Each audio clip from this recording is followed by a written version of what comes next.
Bersihkan sunscreen dengan cara bilas dengan air saja. Oral sunscreen boleh gantikan sunscreen. Pakai foundation yang ada label SPF menyebabkan anda tak perlu lagi pakai sunscreen. Sudah makin ramai orang faham kepentingan sunscreen. Ini sesuatu yang bagus.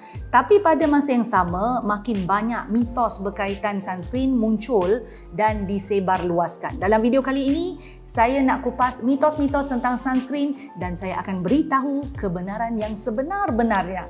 Tonton video ini sampai habis. Let's glow together!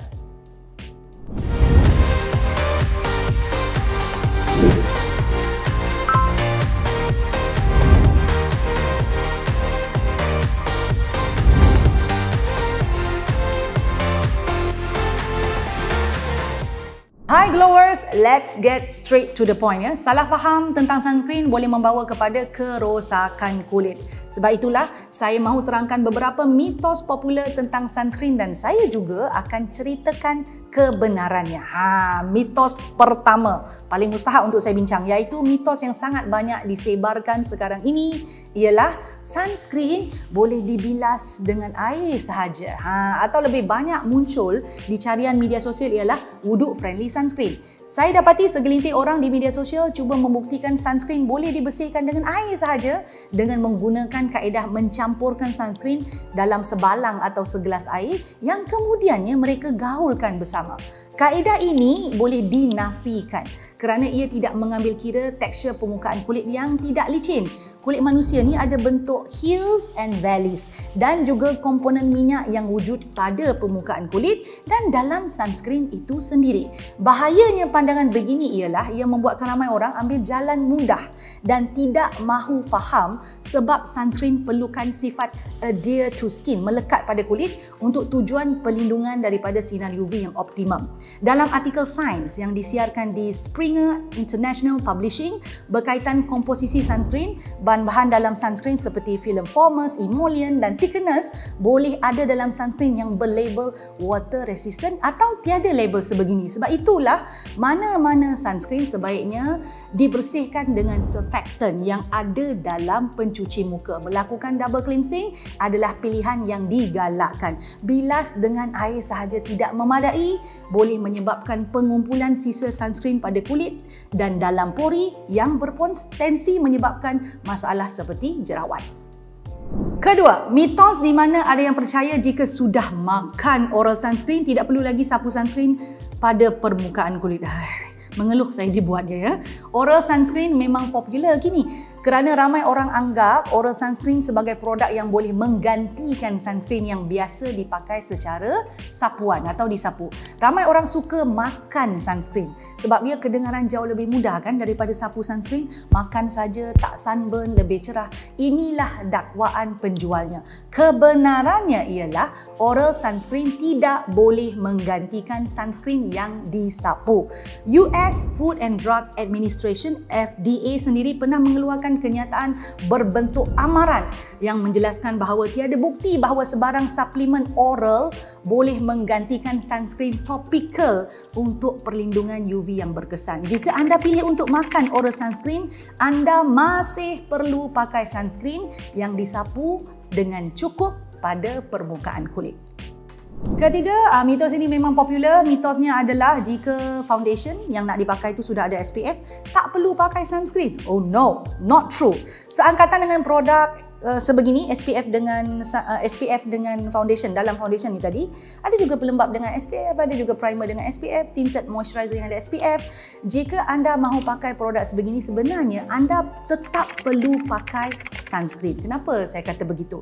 Apabila pakai foundation tanpa SPF, kebanyakan orang akan pakai dalam kuantiti sedikit, tak sama macam pakai sunscreen. Sebab sunscreen biasanya kita akan pakai pada muka dengan kuantiti minimum 2 jari ya. Foundation yang kita pakai secara harian disapu dengan sedikit saja, dengan ringan saja di seluruh muka, menyebabkan ada potensi kawasan di setengah kawasan muka tu kurang liputan atau lebih sedikitlah.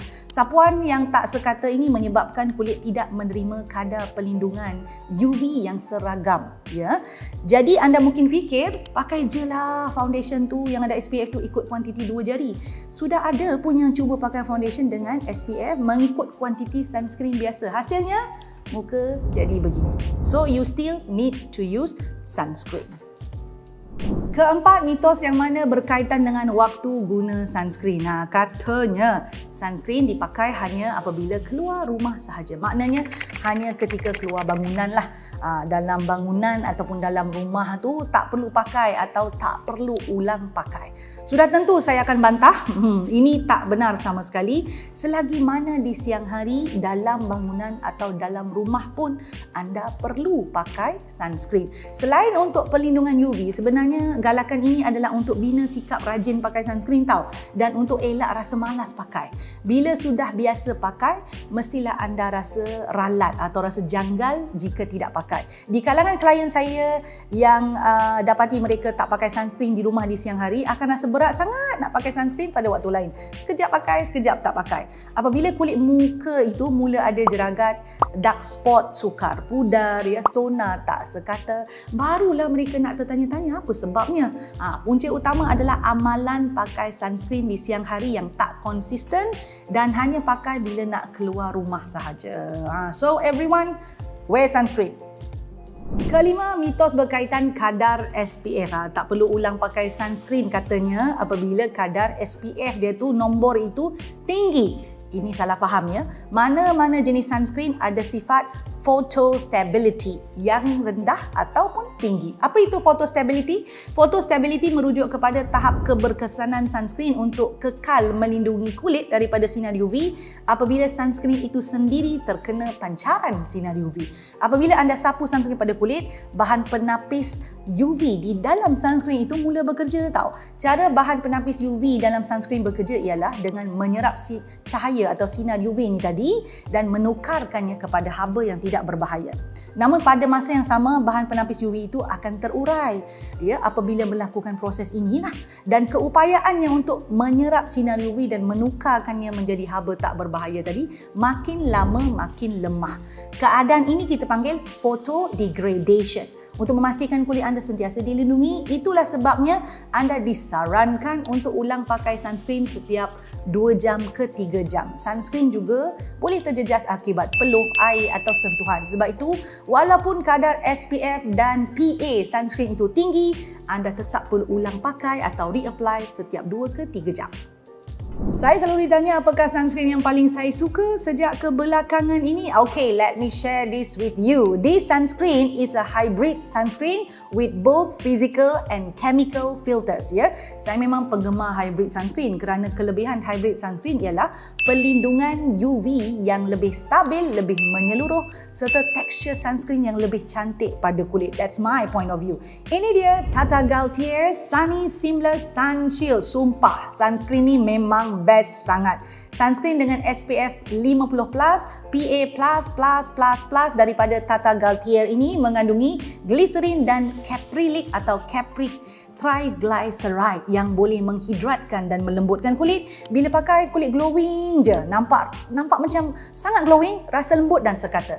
Juga ada centella asiatica dan beta glucan yang terkenal dengan sifat melegakan kulit dan anti radang. Jika kulit anda ada kawasan yang nampak sedikit macam merah-merah, mudah sensitif dan meradang, bahan-bahan ini mampu menghilangkan kemerahan dan membuatkan kulit rasa nyaman dan lega.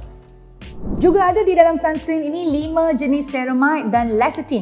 Di dalam sunscreen yang berwarna kuning ceria ini, bahan-bahan ini mampu menguatkan skin barrier dan memulihkan kesihatan permukaan kulit anda. Yang paling saya suka sebab jarang ada pada sunscreen lain yang saya pakai. Sunscreen daripada Tata Galtier ini ada honey extract dan juga edebenone.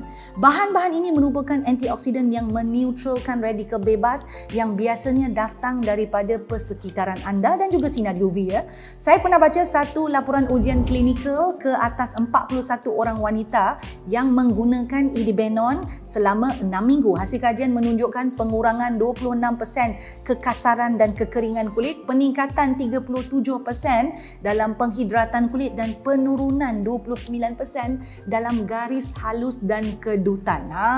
Bahan itu pula ada dalam sunscreen ini. Dari sudut tekstur, sunscreen ini mudah diratakan, tidak melekit dan non-greasy, tidak berminyak. Orang yang kulit berminyak macam saya atau jika anda ada kulit kombinasi pun sangat-sangat saya galakkan dan sesuai memakai sunscreen ini.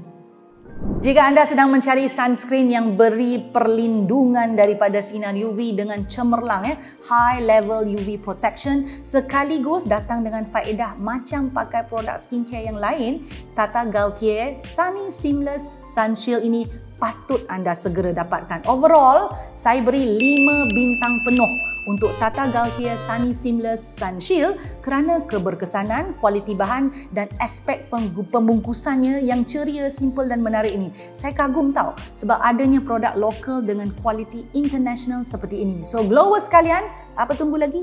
Go get this sunscreen. Suka video yang saya selalu kongsikan?